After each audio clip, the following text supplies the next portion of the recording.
Hello everyone, আমি আজকে যে বিষয়টা নিয়ে আসছি সেটা শাকিব খান এবং সালমান খানের শত্রুদের জন্য।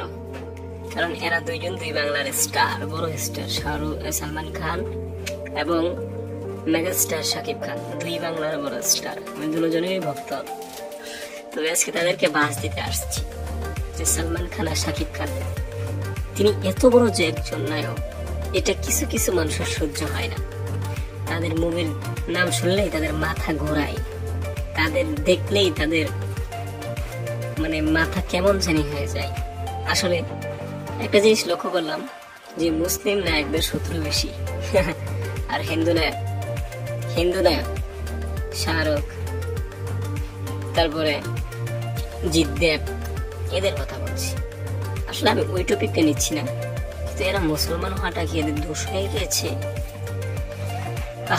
কি বলবো, তোরা না আসলে কোনো বুদ্ধি হবে না।